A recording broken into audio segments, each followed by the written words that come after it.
Welcome to the Real Estate Guys radio program. I'm your host, Robert Helms. Everything is going great. The economy's strong. People are making money. There's jobs. So what's the problem? Well, we'll see if there's one lurking today on the Real Estate Guys radio program. Hey, this is Brad Sumrock, and I'm sure you've heard me before on the Real Estate Guys radio show. And today I'm just really excited to announce for the first time ever our Apartment Investor National Conference. I wanted to put together some of the best speakers on the planet. I wanted to put together brokers, service providers, investors that are buying multifamily properties and making money in today's market right now all over the country. So Russ and Robert with the Real Estate Guys radio show are going to be there speaking and teaching. We actually have Grant Cardone, Mr. 10X himself, Uncle G. And many of you may not know, but he owns thousands of apartment units. We have Tom Wheelwright, who's going to talk about how you can save a lot of money with your apartment investments as a result of the new tax laws. And so we just have an amazing lineup of apartment investors that have made over $1 million investing in apartments. This event is going to be August 18th in Dallas, Texas, and I'll look forward to seeing you there. Join Tom Wheelwright, Grant Cardone, and the Real Estate Guys with Brad Sumrock at the National Apartment Conference, Saturday, August 18th in Dallas, Texas. For details, send an email to bradconference@realestateguysradio.com. That's bradconference@realestateguysradio.com. Welcome to the Real Estate Guys radio show. I'm your host, Robert Helms. With me, as usual, financial strategist, co-host Russell Gray. Hey, Robert. We love to talk real estate, and it's always fun when things are going well. And it's been a pretty good year, and things are looking up, and the stock market's still good, and gold is kind of hanging in there, and people have jobs, and everything's great. So I guess we should all be thrilled, and we're all making money. Yeah. You never want to be a party pooper, right? You look at things going on, and you say, okay, most of the gauges that you look at, the things that the economists pay attention to decide if things are moving in the right direction, appear to be moving in the right direction. Unemployment is down, labor participation is improving, manufacturing jobs are coming online. Yes, you've got talks of trade tariffs and trade wars, and there's all the geopolitical unrest, and there's things that are going on as these renegotiating these trade deals and things are going. Some people like them, some people don't. Some people think Trump's doing a great job. Some people think he's doing a terrible job. But at the end of the day, when you peel back everybody's feelings and you just look at the gauges, they seem to be going pretty well. Even the stock market, which has been a little edgy, bouncing off the top, being jittery, it hasn't fallen apart. By contrast, China, their stock market is having a harder time. Their currency's been having a harder time dropping, whereas the dollar's been maintaining its strength. So there's a lot of reasons for us to look at the U.S. economy anyway and feel pretty good. And we should. You know, we're optimists. Real estate investors in general are people that are playing for tomorrow. We don't acquire a property just to make money this week. We're looking at the long-term implications of real estate, and we want to hold property that goes up in value and cash flows that continue. But at the same time, we have to play offense and defense. And a lot of the folks who we spend our time with are very concerned that we're long in the tooth. When we had Dr. Doug Duncan, who's the chief economist for Fannie Mae at the Future of Money and Wealth a few months back, he was sharing with us again, we're at the long end of this cycle, and he gave some really amazing information and forecasts. It was incredible to be around that guy. He's always a great guy to hang out with, but so smart and really, if there's anyone that has a crystal ball, right, he's close to it. But here's the thing. We want to make sure that we hearken back to John F. Kennedy, who said the time to repair the roof is when the sun is shining. Exactly. And, we talk about this all the time because, better to be prepared and not have a problem than to have a problem and not be prepared. Yep. And so the Boy Scout motto, Robert, as you well know, being an Eagle Scout, is be prepared. Be prepared. And so the concept is, what does preparation look like? Well, first part of preparation is identifying what are the possible problems? What could the problems be? And when you are pivoting off of mainstream financial news that is singing the praises of this economy, when you have a Federal Reserve coming out raising rates and being very hawkish, if you will, in terms of, hey, this economy is doing so well, we're concerned that inflation is going to get out of hand. We've hit our target. We're getting 2+% inflation at the CPI, the Consumer Price Index level. And of course, anybody that pays any attention knows that inflation in things like healthcare and energy and other things that they don't count, or rents, there's a lot of things. You get a lot of other You're getting a lot of other inflation, and the cost of living is getting tougher for some folks. And of course, you look at the financial markets, and you could make the argument we've have a lot of inflation or have had a lot of inflation. But be that as may, at the end of the day, people are looking at this economy and saying, hey, it's pretty strong. And so it's really, really hard when the sun is shining to think, I ought to check out my roof. But to your point, it's probably a good idea. So I liken it to a car. If you're going down the freeway in your car at, 65, 70 miles an hour, and you're on your way to your destination, let's say it's a rosy retirement with a bright financial future, and you're going down the road and you're looking at your speedometer and you're chugging along and you're like, wow, this is great. The engine sounds fine. I'm looking at my speedometer and I look at my clock and I'm like, I'm making good time towards my goal.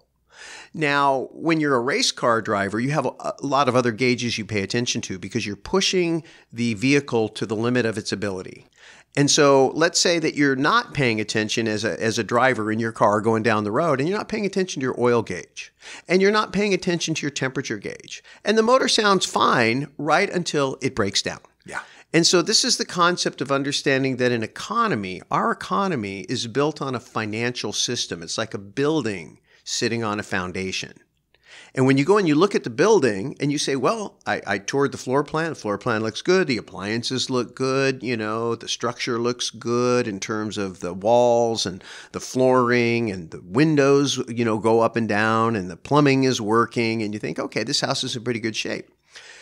Very few people really are good at inspecting a foundation, which is one of the reasons as a real estate investor why you get those types of inspections. We had a friend many, many years ago who was buying a property for cash, and because he wasn't required to get an inspection by the lender who wanted to make sure the collateral was in good shape, just assumed that because the property looked good and had been standing for decades and been in use for decades, that of course it had a foundation that was sound. But there was more to that story, Robert. Well, in fact, the market was so hot that one of the ways that he got his bid in a competing marketplace was to waive his inspection contingencies. Because again, to your point, he was paying cash, no big deal. But his plan was to pay cash, do a little bit of work, get the rents up, and then either sell it or refinance it. So ultimately, he was going to get a loan, but why would you spend money and time for an appraisal, especially in a hot marketplace? So he didn't.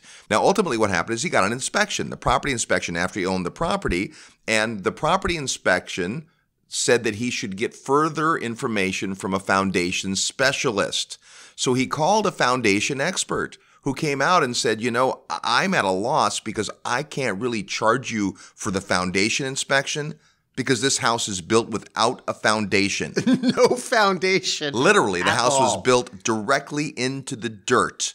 That's a problem. Yeah. And so the point is that when you're looking at the building and you're interested in the building, you have to remember it's sitting on a foundation. When you're looking at the economy and you're interested in the economy and all of the outputs and all of the things that you're going to be able to do in a quote unquote strong economy, you also have to look at the foundation. And so we all like to go look at properties and we all like to walk the property and we like to look at the physical structure. Very few of us like to crawl under the building and look at the foundation. But if you don't, and it has major cracks in the foundation, then you could have a real expensive problem.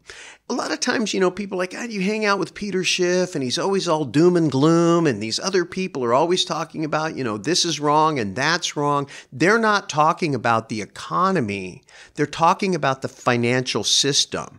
And it occurred to us that a lot of people really don't understand the difference between those two things. Right. And so this is the same thing that happened to us back in 2006, 2007, real estate was booming, the stock market was booming, the economy was booming, all the economic gauges were reading green. It was just, everything was awesome.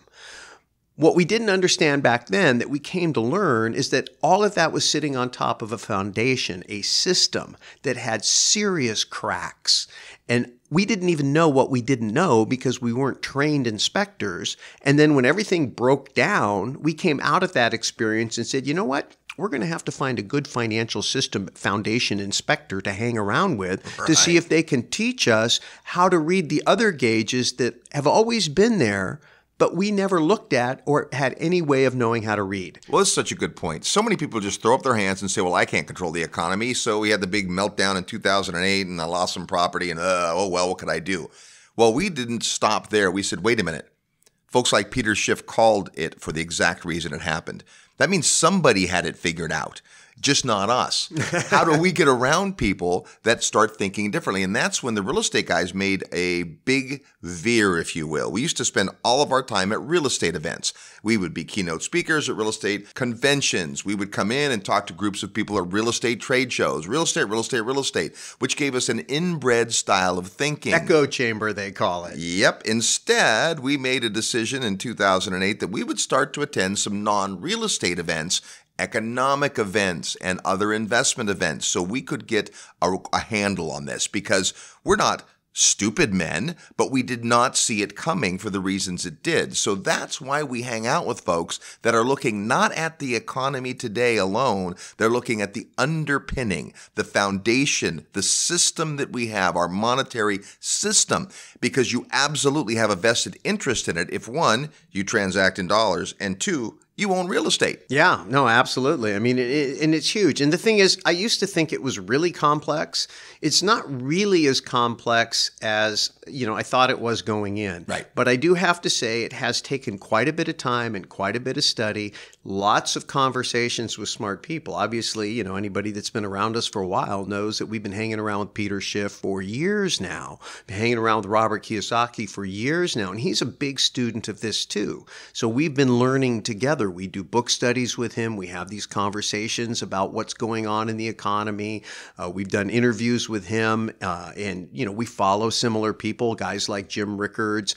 We've had Doug Duncan, the chief economist of Fannie Mae, on the Summit at Sea not once but twice, and you brought him up earlier. But 2 years ago, he said this recovery is already one of the longest on record, and just the law of averages says at some point it's going to come to an end. And then he made some other predictions. When he came back and visited with us this year, he went and recounted some of those predictions that he made, and virtually every single one he said came true. So he was kind of, bragging a little bit, but he's not a proud guy. I mean, he was just stating facts, and it was just showing the accuracy of his team's analysis, and he was proud of that, and he should be. And he said, now we're in a recovery that is the second longest in history, which means that we're only getting closer to the next recession. And so nobody wants to hear that when the sun is shining. Right. Nobody wants to hear, hey, you know what? You're gonna have to spend some money and fix your roof. Well, I don't want to hear that. I got no problem. I got no perceived problem. There's no buckets on my floor. I got no puddles in my rooms. Why do I need to do that? Well, because storm clouds are forming, and you may not see them, you may not be aware, but people who make a business of looking down the road farther than you're looking have been saying there's reasons to be concerned. It doesn't mean the end of the world. Remember, people lost everything in 2008, and people became fabulously wealthy. Same event, different outcome. And so the big mystery to be solved is, how did the guys who did it well do it, and how can we be prepared to be those guys the next time it happens? We're talking about the difference between the economy and the economic foundation it sits on. We've got lots of ideas today and some great resources before we're done. You're tuned to the Real Estate Guys radio program. I'm your host, Robert Helms. Live nationwide, you're listening to the Real Estate Guys. Find out more at realestateguysradio.com. Did you know that industrial real estate is one of the most desired and highest return asset classes in the U.S. today? E-commerce warehousing, distribution, server centers, construction, and automated manufacturing are just a few of the businesses increasing the demands for industrial properties. And you can invest in commercial properties for as little as $50,000 by utilizing experienced syndicators with the track record and experience to locate, negotiate, vet, and manage the best products in the best markets. Wilson Investment Properties is a national syndicator headquartered in Silicon Valley with a long, successful track record of investment real estate and commercial syndications. The Cincinnati Industrial Portfolio is an offering with 17% projected average annual returns and available while shares last. Email commercial@realestateguysradio.com for more information and private placement memorandum on this investment and for your free white paper on commercial real estate. Again, email commercial@realestateguysradio.com. If you love real estate and have always wanted to own your own business, listen up. The Real Estate Guys and their panel of experts want to teach you how to go full-time fast in the real estate syndication business. These next few years may go down in history as one of the best times ever to acquire investment real estate. There are deals everywhere if you know where to look and how to assemble the resources. The Secrets of Successful Syndication seminar will show you how to make big money doing big deals from a team of experts that have syndicated projects totaling more than $1 billion. Don't wait for someone to give you a raise or create a job for you. Attend the Secrets of Successful Syndication and learn how to build a team, raise capital, find deals, and make full-time money in 6 months or less. Go to realestateguysradio.com and click on events. All the big players use syndication as a way to diversify risk, optimize profits, and earn big money. You can too. Go to realestateguysradio.com and click on events.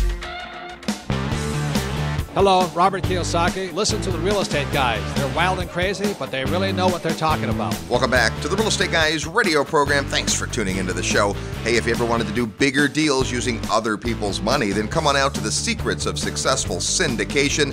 That's how you raise money to do deals, and it's awesome. It's a great event. We do it twice a year. It's coming up middle of September. You get all the details at our website at realestateguysradio.com under events. Today we're talking about the great economy, and in many ways the economy is awesome, and we all want to take advantage of that, and I know we are, and I hope you are, but at the same time we do have to prepare for the inevitable storm. Yeah, we were having a conversation just the other day with Chris Martinson from Peak Prosperity, and he was talking about the difference between a business cycle and a credit cycle. Yeah. And that's pretty interesting. So if you think about it, a business cycle is that what happens is times get good and people get bullish. And right now we've got both consumer confidence and small business confidence at all-time highs. Yep. So people are very, very confident. When people are confident, they borrow if they're consumers because they feel confident they're going to have jobs, their incomes are going to go up. And so they borrow to consume. Businesses will borrow to invest and to expand their businesses. They invest in production and factory and inventory and new personnel and better facilities and marketing and all the things, right? And so what happens in a normal business cycle in the good times is people overcommit.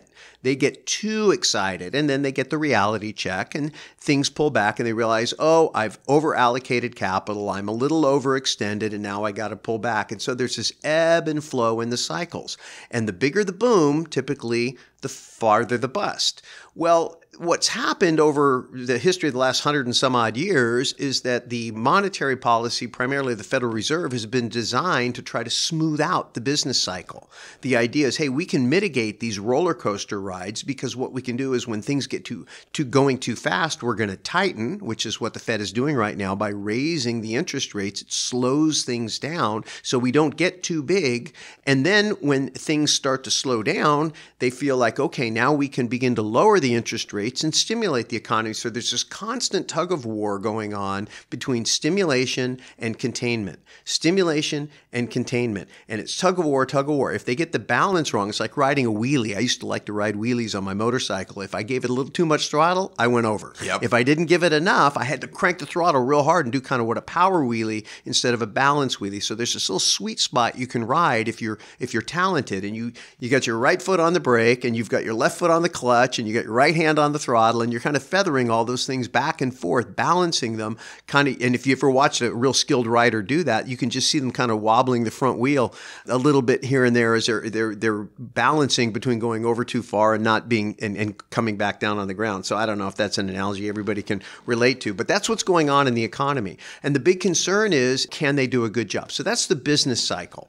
The credit cycle is different. Yeah. And the credit cycle is because everything in our system is debt. So we're talking about this concept of the financial system. Our financial system is 100% based on debt. The bond market is huge. We have our very currency, our Federal Reserve notes, that is debt. The Fed stimulates by buying up bad assets. That's what the TARP program, the Troubled Asset Relief Program, was, $800 billion. They printed a bunch of money. So the Fed's balance sheet went from $800 billion before the financial crisis to over $4 trillion. The government debt during the financial crisis was below $10 trillion. Today it's nearly $22 trillion. And yet interest rates are only up to 2% right now. And so you say, well, how much room do they have to stimulate if this thing were to slow down. They could only drop 2 points. When the financial crisis started, we were up in the 5s. Yeah. They don't really have enough room. I think the Fed is trying to get back to the point where they have enough room to be able to drop it again to stimulate. But the point is that in a credit cycle, you can only expand credit so far. And then at some point, because people have to service that debt, if you can't service the debt, you can't go further into debt. And so this is where you reach peak debt, where the income being generated, the productivity in the economy isn't enough to service the additional debt. And you get diminishing returns. And we've seen that happening. Now, it's complex. I get it. I totally understand it. And I'm weird and I study this stuff all the time because, when you get your rear end handed to you like I did, you're like, I don't ever want that to happen again. So I study. But this is what's going on. And this is what these guys like Peter talk about. Chris Martenson talks about the energy inputs. Doug Duncan is talking about these things can't go on forever. At some point, it's going to turn. And so the question is, number one is, how can I know when that's going to happen? And number two is, what do I do about it? Right. That's one of the big questions. In fact, last week we had asked the guys, of course, a lot of great questions that came in. And one of the questions we didn't get to was a gentleman who basically said, hey, you guys are talking a lot about this. Of course, our newsletter used the foundation analogy. And what do I do? What does that mean for investors? And we're going to get to that on the program because the what can I do part's important. And the great news is that real estate is one of the best tools you have in your tool belt to hedge against the problems that may be coming. But you have to think about it ahead of time. Our challenge in 2007 and 2008 is our portfolios were geared for sunshine. And as long as things were going well, and we were doing well. I mean, I remember buying properties that 8 months later would be $100,000 more. And we would reposition equity and we would sell and we'd have all this money and it was absolutely amazing. But as soon as there was an underlying foundation problem, a problem we never saw, a problem we didn't understand then and now do, it all fell apart. And could that happen again? Well, it's probably a completely different reason. Last time it was all about the collateralized debt obligations and the derivatives and all. That was the problem last time. And it manifested in the housing market. This time, Peter says, different problem. But that doesn't mean that there aren't similarities and tea leaves that we can read. Oh, clearly. So when you talk about our portfolios being geared for sunshine, that sunshine was healthy credit markets. Yeah. Abundant credit. And when the credit markets collapsed, that sunshine went away and all the prices fell, and then you're upside down, and then it's panic, and everybody's trying to sell, and counterparty risk, and all the things that we talk about today. So that was part of the problem. The other part of it is the core problem was the debt went bad. So these guys were going out there and making loans to people who really couldn't afford to pay them with these teaser rates. So the subprime deal was a 228. They'd give you a 2-year teaser rate, and you'd qualify at the teaser rate, not at the actual rate. And after 2 years, that would reset, and the lender was willing to take the risk. And the borrower was willing to take the risk because they both assumed that there would be credit readily available, buyers readily available, and they could either sell or refinance after the 2 years. So they were going to credit challenged people going, hey, you've got 2 years to get your income up or 2 years to get your credit rehabbed, and then you'll be able to go get a better loan and it'll all be good because the asset value will still be there. But when the asset value wasn't there, there was no motivation by either the lender or the buyer to do anything. And so now the loan just went bad. Well, these bad loans were buried inside these complex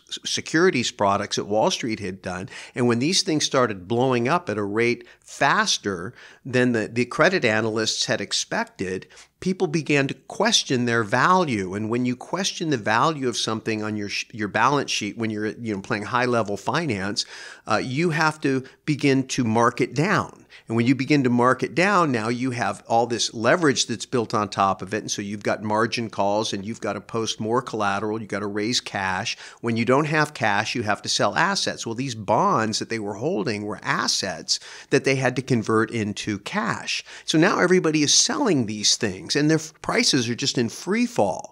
And so it gets more complex, and this isn't about a postmortem on what happened, but my point is it was all derived from credit going bad because the inability to service it.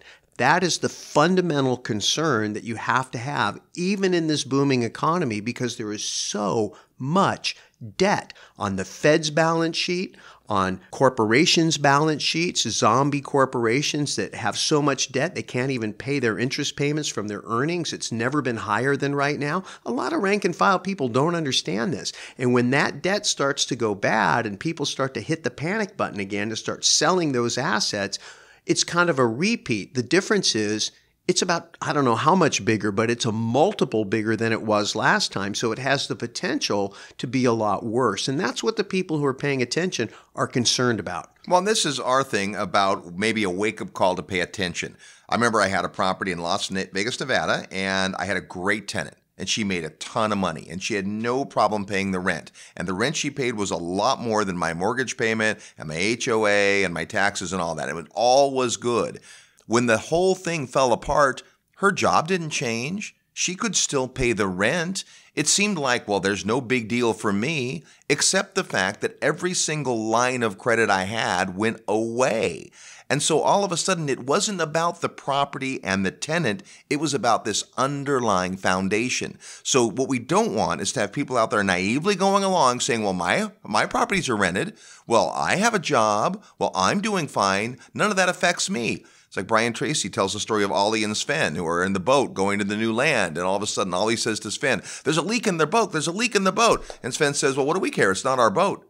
Nice. Well, you care, right? This is the sea that we're in. This is the foundation that we're in. So if you're not paying attention, this is just a little bit of a reminder that there are things bigger than you that absolutely can affect everything that you own. Yeah, it's bigger than the economy, and that's the point. This is what the economy is based on. When the economy is based on debt, we were with Robert Kiyosaki, and I saw him giving a presentation, and he was talking about the correlation between the amount of debt that's been created and the stock market. And if you lay those two charts over each other, it's pretty clear that virtually all of the gain in the stock market is 100% debt driven. And again, if the debt goes bad, it'll take those asset values with it. So there are people out there who heavily invested for asset values instead of cash flow. And of course, Kiyosaki's pet peeve about investing is it's not an asset if it doesn't put cash in your pocket. But most people, if they were to pull out their 401k or they were to pull out their stock portfolio and look at how much cash flow the thing's generating, they're not really that wealthy. They're basing all of their wealth on asset values. And if the credit cycle turns, as Chris Martenson and many people suspect it could because of peak debt and the inability of the amount of productivity, the income, if you will, of the economy to service the ever-growing debt, at some point when you miss a payment, then your credit lines get shut off. And when you have the inability to continue to expand credit, then it's a recession because the credit recedes, your credit lines go down or get completely shut off. And depending on how quickly that happens and how severe it is and how it ripples through the economy, we can go from sunshine to monsoon quickly. Now, that's not the end of the world. So please understand, this isn't doom and gloom. Don't get us wrong, right? Not at all. We actually kind of hoping it happens because when it happens, if you're prepared, it's a shopping spree. Well, think about last time, right? Everything was great in 2006, 2007. Everything's looking great. And again, underneath, this house of cards is happening and boom. But some of the best buying opportunities we ever had were in 2009, 2010, 2011. Absolutely. Right? That's the mentality, is that a great investor can make money whether the market's going up, down, or sideways. Anybody can make money when the market's going up. And it's one of those times right now. Many markets are going up. Now, real estate investors are cautious because prices are high. Cap rates are compressed. People are paying too much. And so a deal that looked good 2 years ago costs too much now, and the rents don't support it. And interest rates are rising. See, that's not a separate story. That's the same story. If you have to lower your standards or go further out to get the kinds of returns, all of that is pleading into this bigger story. Or if you're justifying inadequate cash flows. In other words, you're going in really, really thin on the cash flow side. Yes, but it's such a hot market, I'll make it up on the equity side. Be really, really careful about that because, again, these asset values can turn. And then once that happens and you get even a little bit of a pullback on the cash flow, you're underwater on a property that you can't refinance and you can't sell. And then you're going to be feeding negative cash cash flow. Can you make that mistake on a small portfolio? Yeah, because you can out-earn it. But can you do it on a big portfolio? No, you can't. And hopefully you're all either owning already a big portfolio or actively building one. And the things you do when you're small, you can be sloppy. When you want to get big, you can't be sloppy because even a small pullback can take you completely down. So what can you do about all this and how can you learn more? That's what we'll talk about when we come back. You're tuned to the Real Estate Guys radio program. We'll play real estate trivia next. Real estate investment advice right in your mailbox. Sign up for the free Real Estate Guys newsletter at realestateguysradio.com.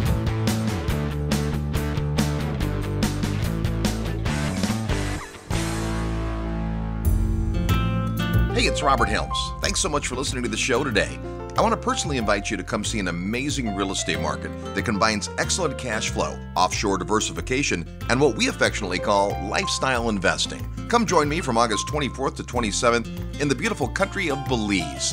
The Real Estate Guys have been bringing investors to Belize for more than 10 years now, and our discovery trip is designed to show you the market like nobody else can. Sure, Belize is breathtakingly beautiful, the people are wonderful, and wait till you taste the food. But the real opportunity is the real estate investment potential. 2017 was the biggest year in tourism Belize has ever witnessed, and this year has started off even stronger. How does that translate to real estate investment? Well, that's what you have to come see. There's all types of opportunity in Belize when it comes to real estate investing, including both long-term and short-term rentals, commercial and retail triple net properties, business opportunities, land acquisition, development, agriculture, and more. And as the only country in Latin America with English as its official language, it's easy to understand the law. Property rights are strong, and contracts are in English. And in Ambergris Caye, a unique situation exists where demand for rentals continues to outstrip supply, creating a compelling environment for investors. So come see for yourself. Join me August 24th to 27th in Ambergris Caye, Belize, as we study the market, learn about the sustainable drivers, and tour lots of beautiful real estate. And like all of our field trips, there are no properties for sale during the weekend. Rather, you'll meet local providers that will help educate you about the market so that you can follow up with them after the trip if the market's interesting to you. You've heard about Belize on the Real Estate Guys for all these years. Now come see what all the excitement is about. Plus, we'll have lots of time over meals and activities to talk about all things real estate. To get the details, go to the website at realestateguysradio.com and click on events where you'll find the Belize Discovery Trips. Once you register, you'll get information about our group hotel rates as well as travel details. So join me in Belize August 24th to 27th. It's a beautiful country with lots of amazing possibilities, and the only thing missing is you. Go to realestateguysradio.com under events. I look forward to seeing you in beautiful Belize. Hi, this is Lawrence Yun, Chief Economist with National Association of Realtors, and you are listening to the Real Estate Guys. Welcome back to the Real Estate Guys radio program. Thanks for tuning into the show. Tell a friend about the Real Estate Guys because we need more listeners. And by the way, we appreciate those of you that listen to us at the gym because we need the workout. We're talking about the difference between the economy and the underlying financial foundation of this country and a lot of countries. And of course, we have listeners all over the world. And this is going to apply to a lot of people. Before we get back to the conversation, it's time to play Real Estate Trivia. That's your chance to reprise by knowing something about real estate. And our trivia question, when you hear it, all you have to do is send us your answer by getting an email to trivia@realestateguysradio.com. Trivia@realestateguysradio.com.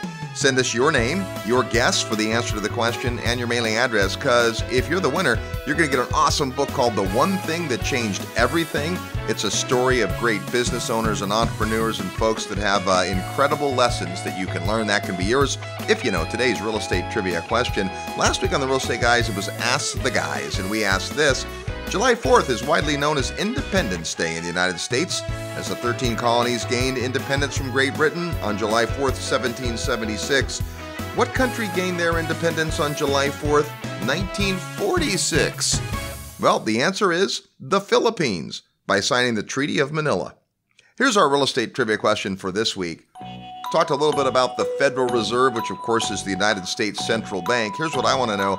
Where was the world's first central bank? What real estate market contains what is essentially the first central bank in the world? By the way, it's still there today.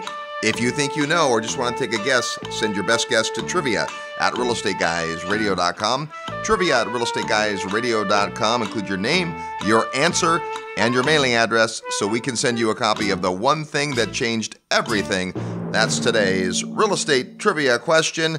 The economy's good, things are great, things are going, but we ought to prepare while everything's so well for a turn that may happen for the worse. Yeah, absolutely. So, we had a chance, and I understand he's a controversial figure, and every time I mention his name, we probably irritate some people, but the fact is, this guy was the iconic real estate investor, and he was a big celebrity, and we had a chance to go interview him, and we did. And we asked him a question. Mr. Trump, before he was President Trump, hey, you've been through some ups, you've been through some downs.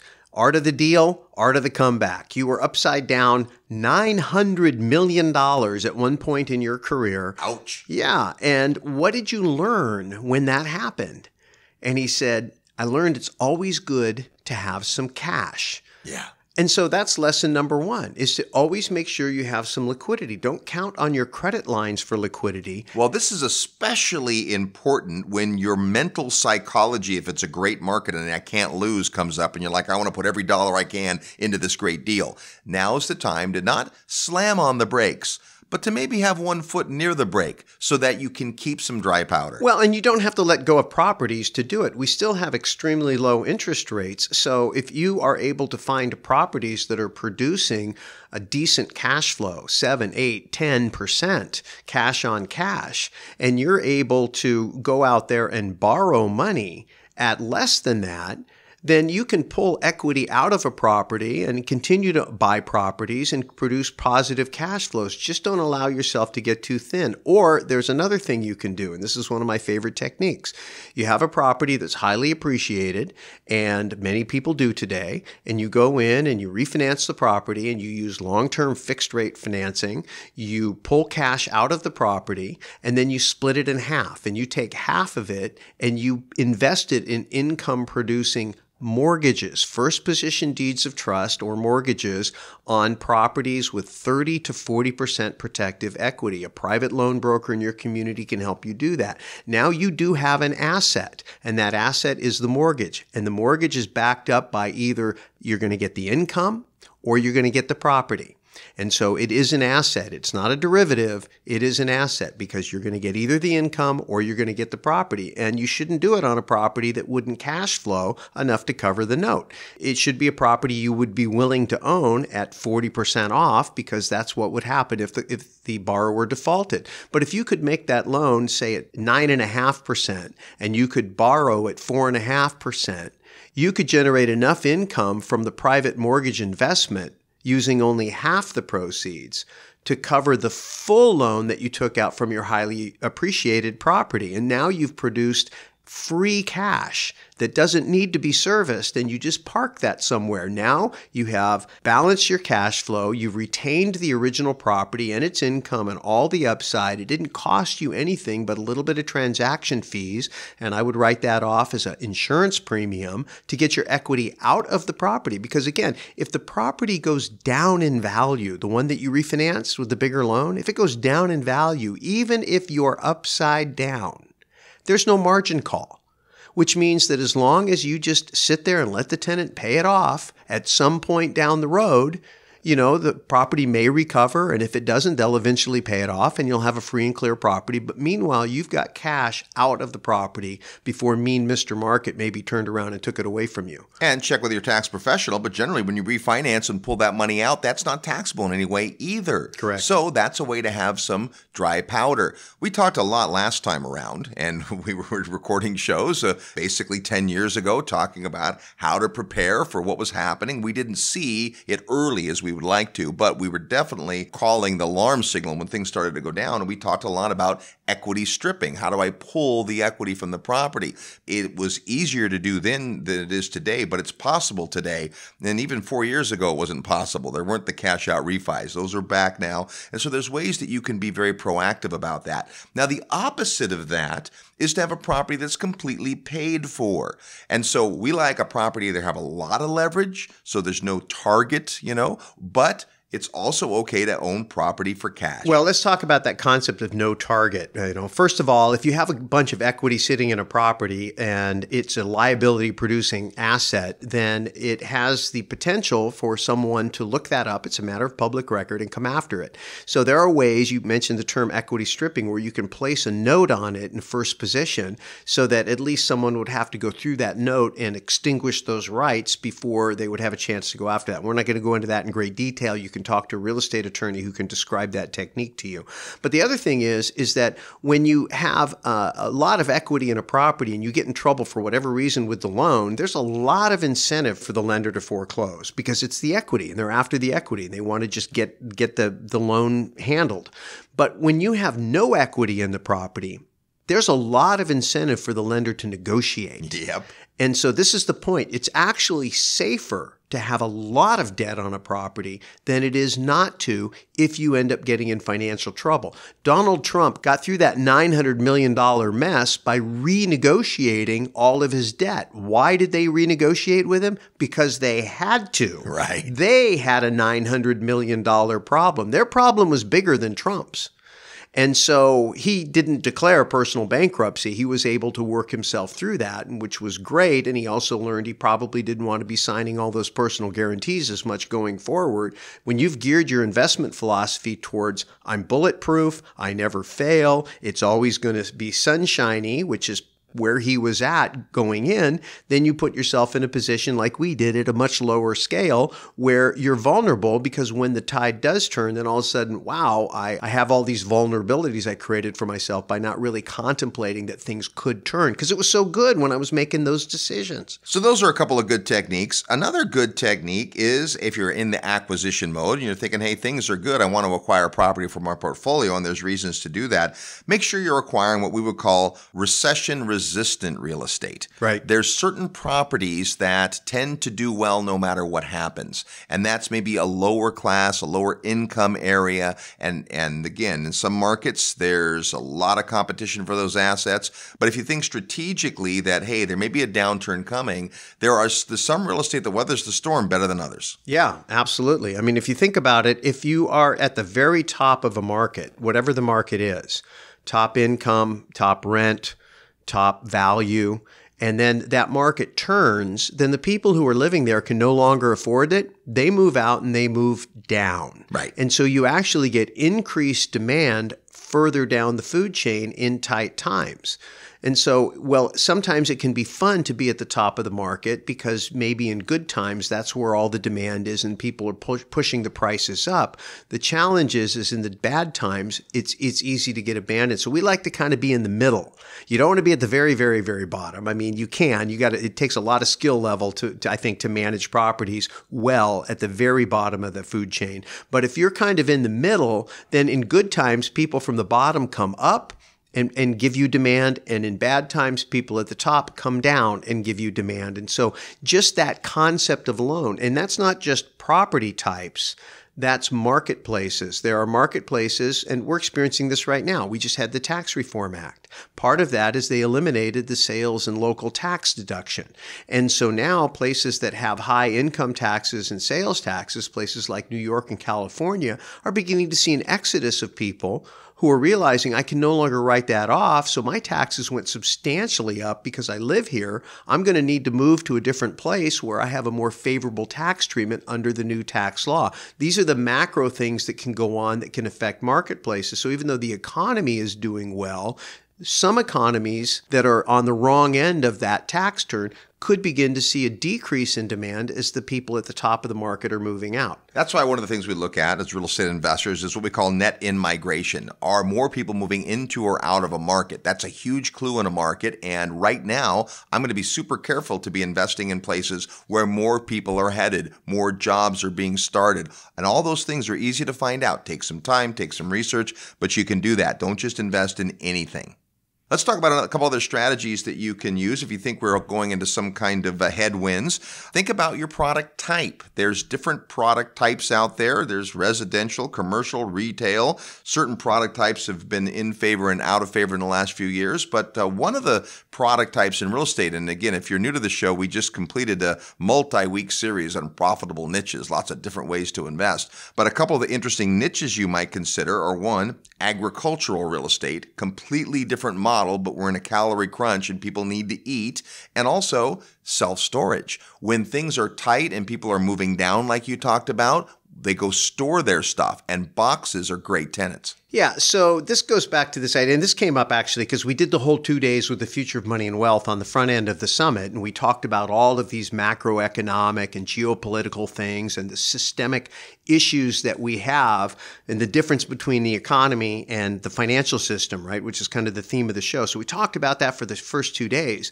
and then we got on the ship for 7 more days with all of these niche real estate investment experts, right. And we were asking them, hey, based on what you just learned, how are you going to approach your particular niche and which niche makes sense?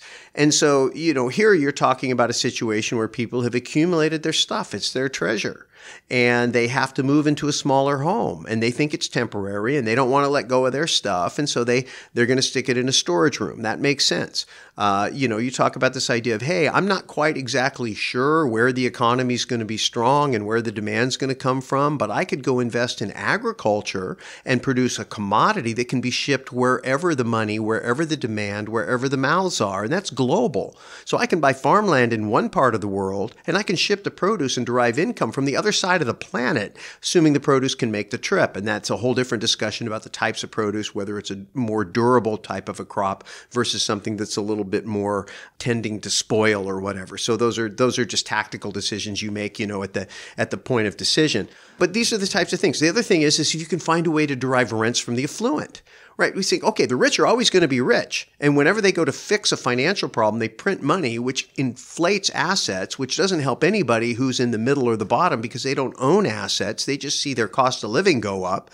But the people at the top get richer. Well, what do the rich do? What do the rich always do? Well, the rich entertain themselves. They go on vacation. They visit resort properties. They might not rent their home from you, but they might rent a luxury property from you to take a week-long vacation with their family and celebrate the fact that they aren't suffering through the economic decline that, the rank and file people are. And you might as well derive some income. The other one is a residential assisted living. I mean, that was the idea. It's like, wow. I mean, if you're going to think about something, you got baby boomers and affluent baby boomers. And again, Gene Greeno can talk about the kind of the differences between, the different layers or levels of a residential assisted living. But there's a sweet spot he recommends where you're dealing with people who aren't poor, but you're dealing with people that are affluent enough that they're going to be committed to paying for mom or dad living in this assisted living facility in almost any economic environment, and they've got proper insurance in place, and so that income is pretty stable. But again, it's a way to derive rents from an affluent, taking advantage of a demographic trend. So this is where you take these macro financial things and you take these macro demographic things and you say, how can I invest strategically to hedge? Because if it's all good, it's all good. All boats rise. But if it's not good, which boats are going to stay versus which ones are going to get washed out to sea? We're talking about the foundational underpinnings of our economy. When things seem to be going so well, we've got some more thoughts when we come back. You're tuned to the Real Estate Guys radio program. I'm your host, Robert Helms. Need help with your real estate investment portfolio? Check out the resources page at realestateguysradio.com. Memphis is famous for being the home of the king of rock and roll, but it's also the king of cash flow. If you're looking for affordable cash flow properties, it's hard to beat Memphis. Get your portfolio rocking and more cash flowing your way by calling Terry Kerr at Mid-South Home Buyers. Terry's the king of turnkey properties. Contact Terry through the resource section at realestateguysradio.com. And be sure to order Terry's tips for turnkey rental property investing report. It's free. Just send your request to turnkey@realestateguysradio.com. Hi, this is Patrick Donahoe of Paradigm Life. Over the last few years, I've had the privilege of sharing the services of Paradigm Life with you loyal Real Estate Guys Radio listeners through our website, www.beyourbank.com, and also on the annual Investor Summit at Sea. Subsequently, we have seen a variety of financial situations across the socioeconomic spectrum and how everyone, regardless of their situation, would improve their financial lives by following the system we specialize in. As a result of this experience, we have created an online e-learning system so anyone without obligation can learn about the infinite banking concept. This free e-learning program is found on our website, www.beerbank.com. So check it out today. The website again is www.beerbank.com. Have you decided to invest in real estate but find you don't have the time to evaluate your options? Successful real estate investing takes expertise, market knowledge, and time. Many affluent investors with busy schedules choose to rely on real estate experts. They partner with proven teams with a successful track record. Four Peaks Capital Partners have created a system which allows accredited investors an opportunity to invest in undervalued assets. If you're an accredited investor looking for passive income, call 8775-INCOME. That's 8775-INCOME, or visit privateincomeinvestments.com. Hi, this is Chris Martinson, author of Prosper, and you are listening to The Real Estate Guys. And welcome back to the Real Estate Guys radio program. Thanks for tuning into the show.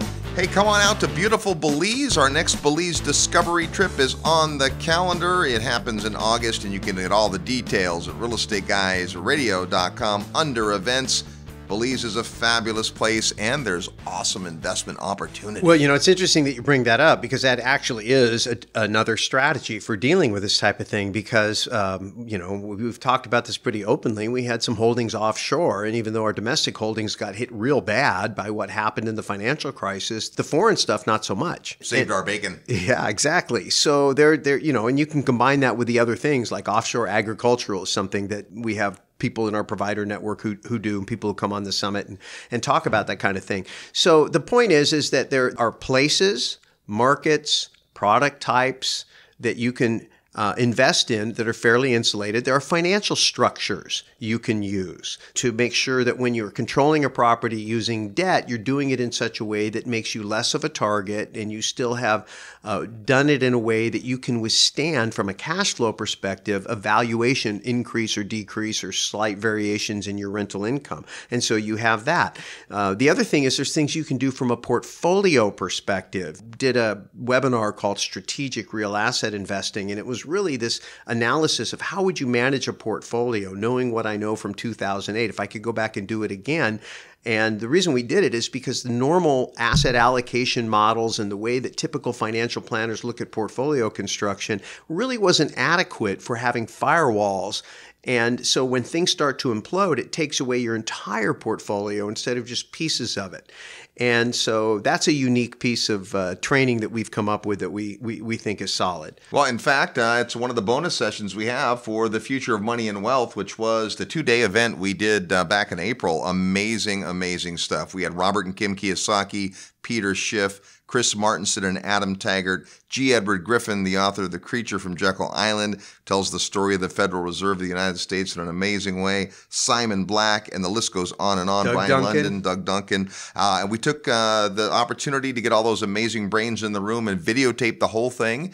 And that would be an excellent resource, not just because we want to sell a video program, but it's bigger than that. We talked at the beginning of the show about understanding the economic underpinnings and the foundation below the economy.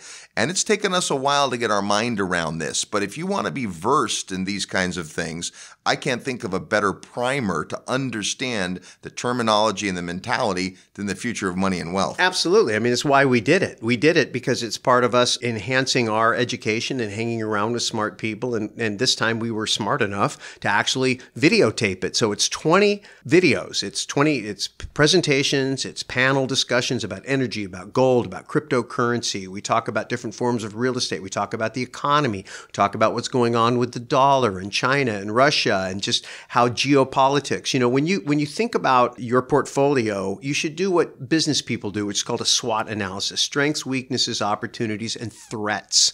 Most of us don't do that. No, we look at strengths and opportunities. And then when we do look at threats, we look at local threats. We look at nearby threats. And so we've learned you got to go a notch over and you got to look at some of the macroeconomic stuff. Well, guess what? You got to go a notch above that to these geopolitical things. So a lot of that got covered in this.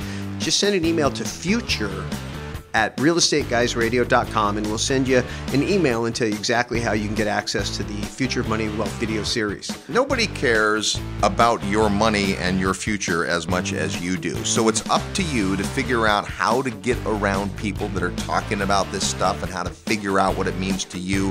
Hopefully you've gotten some ideas today. Experts predict that real estate prices will either rise or decline in the future. You want to be prepared no matter what happens, and we want to help you get there. Thanks for tuning into the program. Go out and make some equity happen.